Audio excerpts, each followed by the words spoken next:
Very dear students, आज हम लोग टिश्यू का सेकेंड पार्ट पढ़ने जा रहे हैं। टिश्यू में पिछले क्लास में हम लोग इंट्रोडक्शन पढ़े हुए थे और नर्वस सिस्टम पढ़े हुए थे। आज हम लोग इसके आगे पढ़ने जा रहे हैं और वो है एपिथेलियल टिश्यू। एपिथेलियल टिश्यू यह उस प्रकार का एनिमल टिश्यू है जो बॉडी को या वेरियस ऑर्गन्स को कवर करता है एक्सटर्नली एंड इंटरनली। वैसे तो अगर इसके टाइप्स को देखें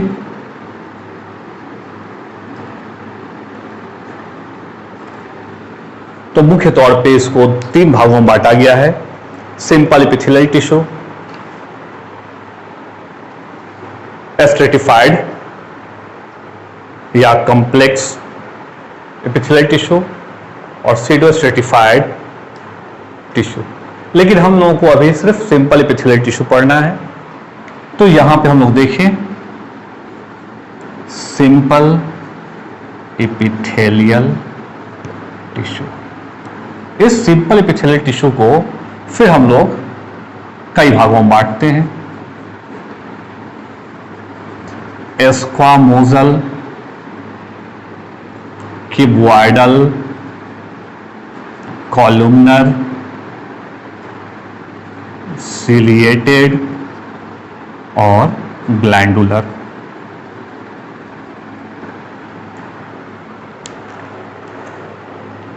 तो आते हैं हम लोग सबसे पहले एस्क्वामोजल एपिथेलियल टिश्यू पे।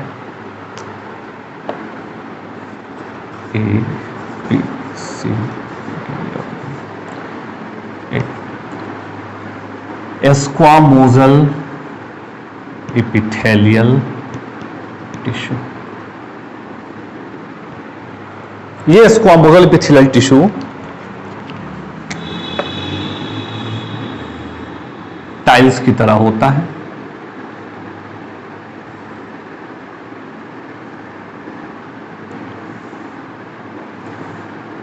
इस प्रकार से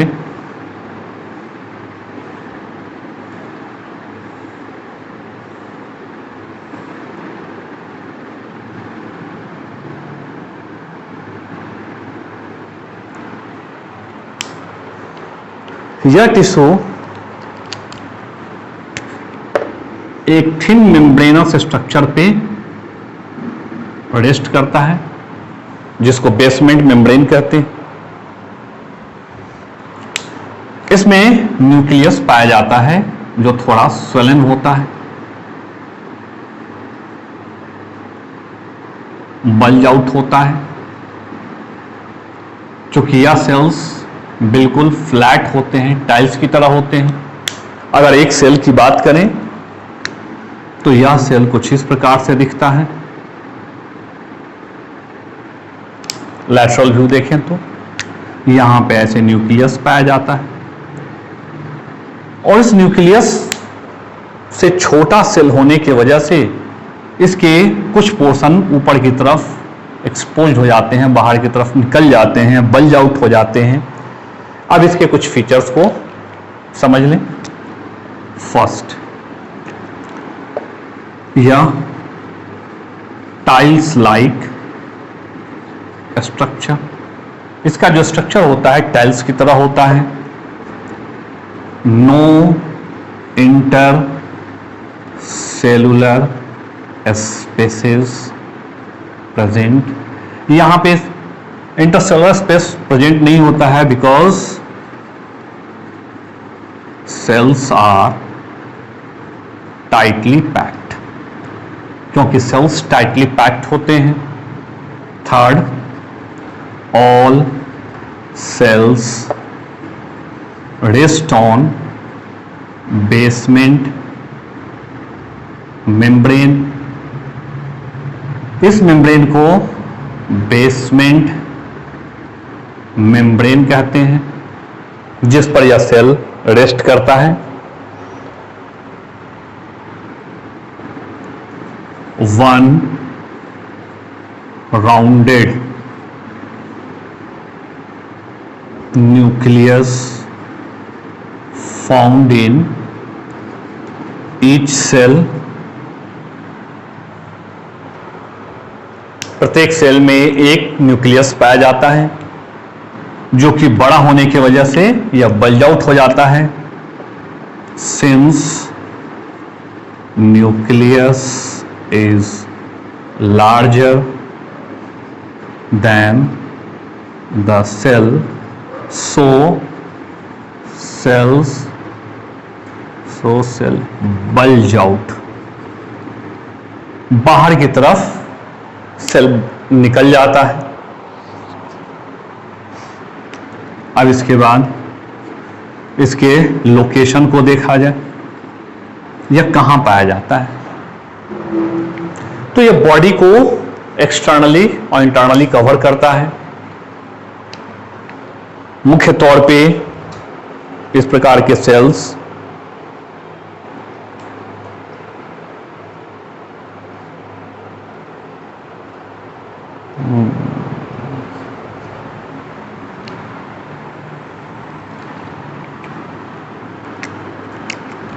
पाए जाते हैं। कप ऑफ बोमेंस कैप्सूल, यानी कि नेफ्रॉन यानी किडनी।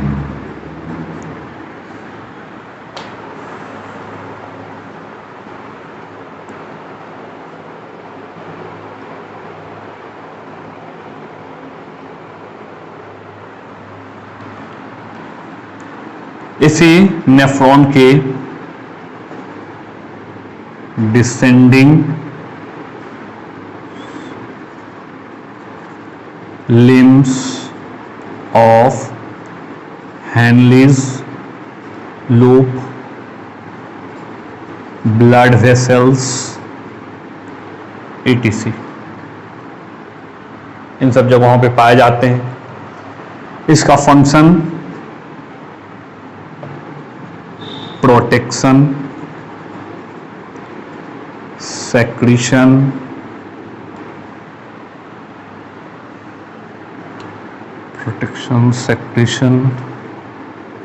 Excretion etc.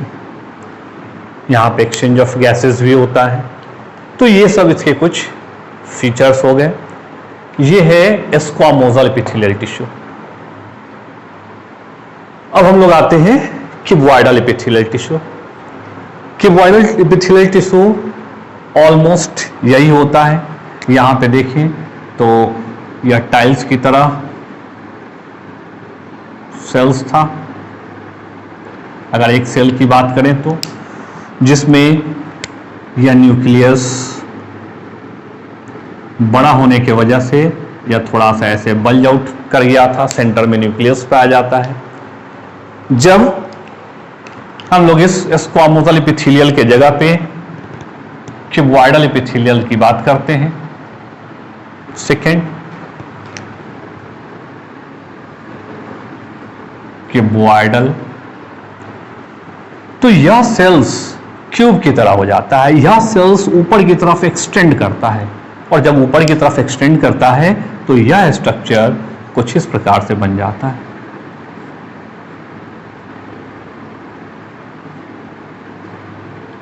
यहां पे यह सेल्स क्यूब लाइक स्ट्रक्चर में कन्वर्ट हो जाता है, और यहां पे सेंटर में एक न्यूक्लियस पाया जाता है, वन राउंडेड न्यूक्लियस।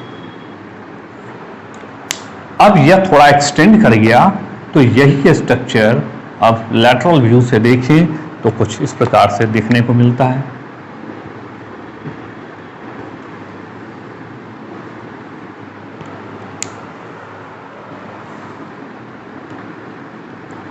और यह न्यूक्लियस इसके सेंटर में ऐसे पाया जाता है। अब इसी स्ट्रक्चर को देखें तो यह स्ट्रक्चर कुछ इस प्रकार से बन जाता है। इसको थोड़ा मिटा,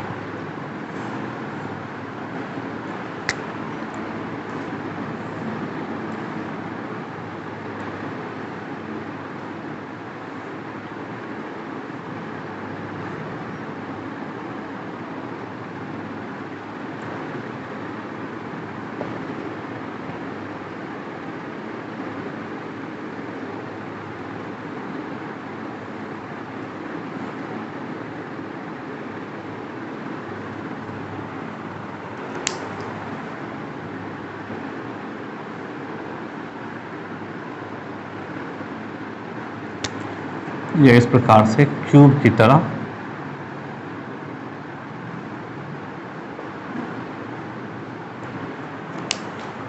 और प्रत्येक में सेंटर में एक एक ऐसे न्यूक्लियस दिखता है।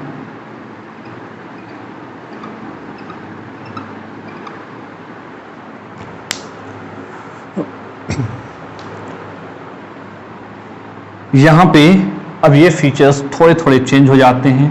यहाँ पे टाइल्स की तरह ना होके क्यूब की तरह सेल्स हो जाते हैं। यहाँ पे नो इंटरसेलुलर स्पेस, क्योंकि सेल्स यहाँ पे टाइटली प्रेजेंट होते हैं, ये बात वही रह जाएगी। All cells rest on basement membrane, सभी सेल्स यहाँ पे पहले की तरह एक मेम्ब्रेन पे रेस्ट करते हैं, जिसको बेसमेंट मेम्ब्रेन कहते हैं। One rounded nucleus found in the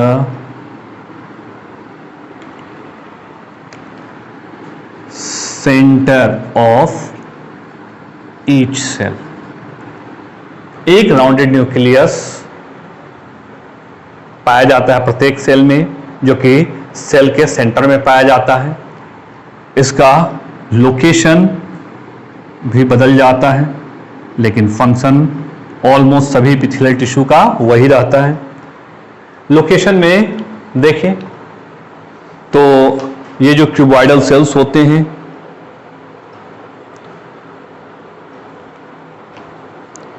ये किडनी के पीसीटी डीसीटी ऑफ नेफ्रॉन यानी कि kidney, proximal convoluted tubules, distal convoluted tubules, जो कप लाइक स्ट्रक्चर होता है बोमन्स कैप्सूल के ठीक नीचे में क्वाइल्ड ट्यूबुलर स्ट्रक्चर पाया जाता है, जिसको हम लोग प्रॉक्सिमल कन्वोल्यूटेड ट्यूब्यूल्स और डिस्टल कन्वोल्यूटेड ट्यूब्यूल्स कहते हैं, वो पाया जाता है। इस दोनों ट्यूब्यूल्स के बीच में हेनलीज लूप पाए जाते हैं। 10th में हम लोग देखेंगे इसके विषय में। इसके अलावा यह ओवरीज में, सेमिनी फेरस ट्यूब्यूल्स में, इन सब जगहों पे पाया जाता है। फंक्शन इसका यही होता है। तो इस तरह से हम लोग स्क्वामोजल एपिथेलियल टिश्यू देख लिए, क्यूबॉइडल एपिथेलियल टिश्यू देख लिए, एपिथेलियल टिश्यू। अब इसके बाद हम लोग आते हैं कॉलमनर एपिथेलियल टिश्यू। यहां पे फिर यह थोड़ा सा एक्सटेंड कर जाएगा, और एक्सटेंड करने की वजह से यह कुछ इस प्रकार से दिखने लगता है, या कॉलम की तरह इस प्रकार से ऐसे दिखने लगता है। इस पोर्शन को अगर एक्सटेंड करें तो यह पोर्शन कुछ इस प्रकार से दिखेगा।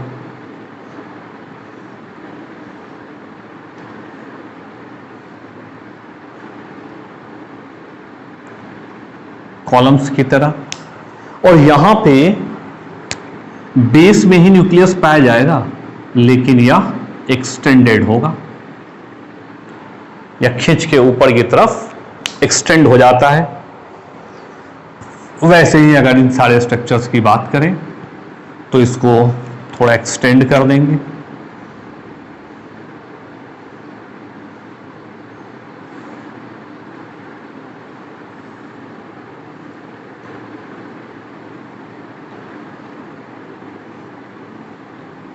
इस प्रकार से। तो यह इस प्रकार से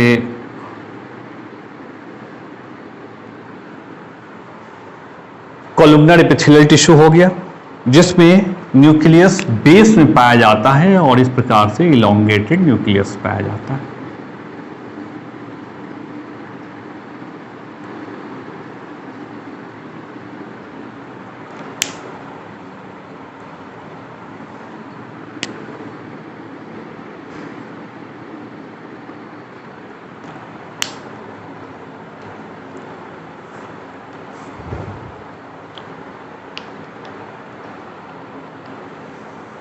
यहां पे क्यूबॉइडल की जगह पे अब हम लोग कर लेंगे columnar,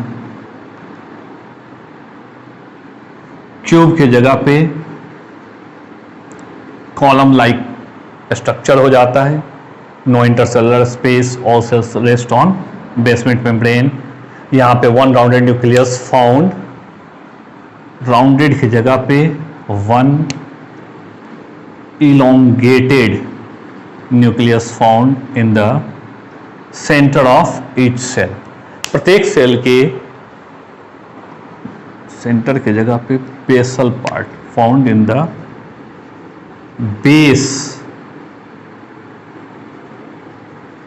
base of each cell. प्रत्येक सेल के बेस में इलोंगेटेड न्यूक्लियस पाया जाता है। इस न्यूक्लियस का फंक्शन भी वही होता है जो पहले हम लोग देखे हुए थे, और ये पर्टिकुलरली वहाँ पाए जाते हैं जहाँ पे सेक्रेशन वगैरह होना होता है, तो ये पाए जाएंगे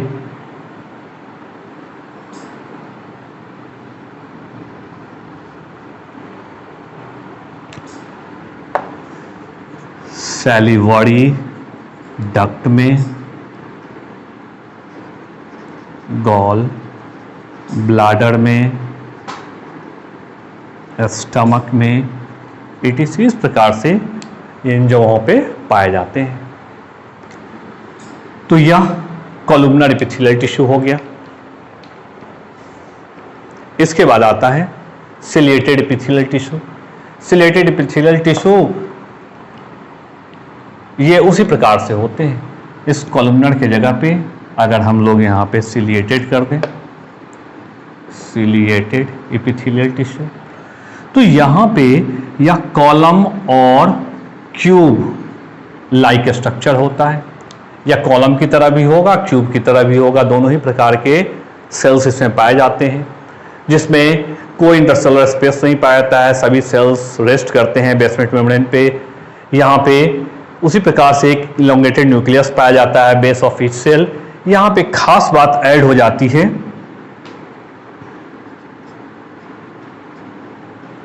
और वो होता है small protoplasmic projections are found on the free surface of each cell। प्रत्येक सेल के जो फ्री सरफेस हैं, इस सरफेस पे इस प्रकार से ऐसे छोटे छोटे माइन्यूट प्रोटोप्लाज्मिक प्रोजेक्शंस पाए जाते हैं, जिसको हम लोग सीलिया कहते हैं।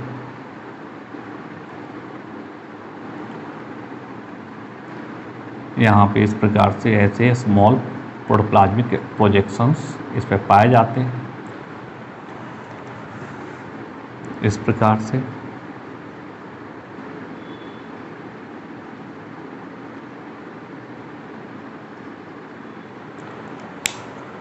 भीतर में प्रोटोप्लाज्म होता है, यही बाहर की तरफ एक्सटेंड कर जाता है।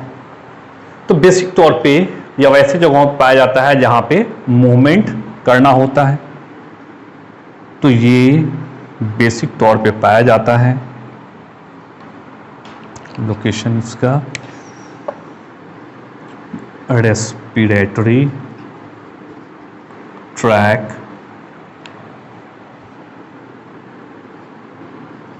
Oviduct, etc।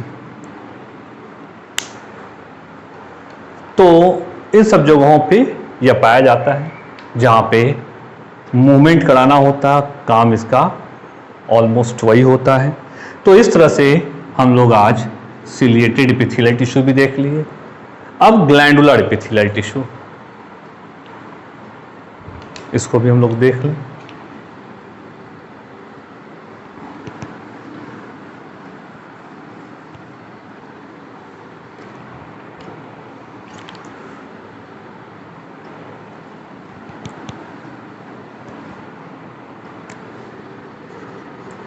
Glandular epithelial tissue या फाउंड इन क्यूबॉइडल और कॉलमनर एपिथेलियल टिश्यू। जो क्यूबॉइडल एपिथेलियल टिश्यू होता है या जो कॉलमनर एपिथेलियल टिश्यू होता है, उसी में ग्लैंडुलर एपिथेलियल टिश्यू पाए जाते हैं, क्योंकि some of the cells modified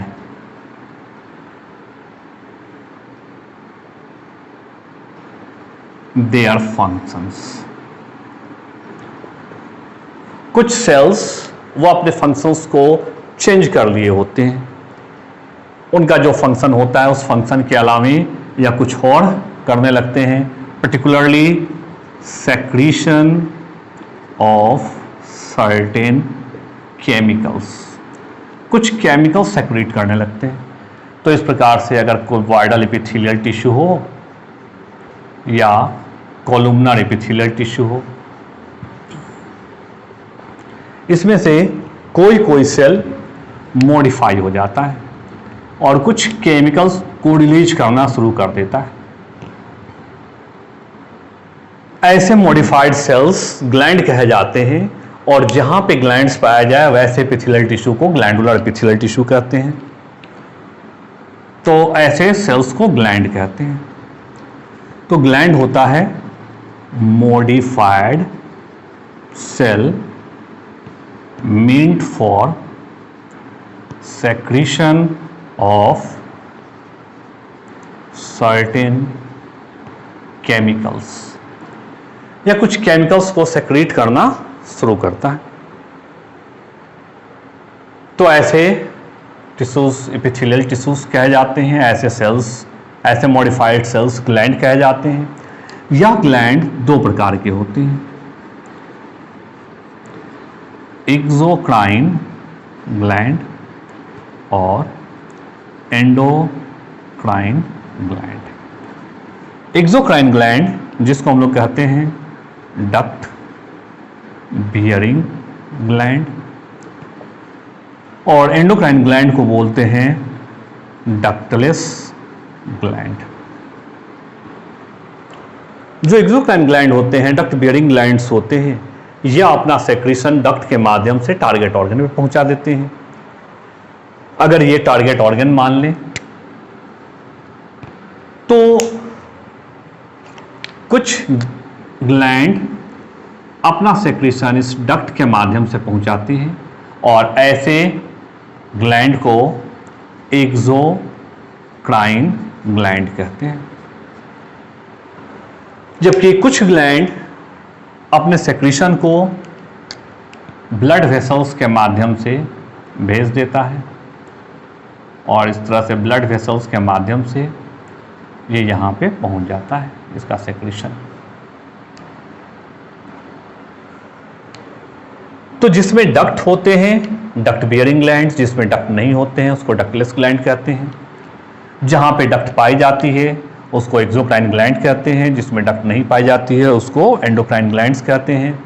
exocrine gland से जो सेक्रेशन निकलता है, जो केमिकल निकलता है, इस केमिकल को जनरली जूस कहते हैं, और इस जूस में एंजाइम्स पाए जाते हैं, जैसे गैस्ट्रिक जूस जिसमें गैस्ट्रिक एंजाइम्स पाए जाते हैं, इंटेस्टिनल जूस जिसमें इंटेस्टिनल एंजाइम्स पाए जाते हैं, बाइल जूस, पैंक्रियाटिक जूस।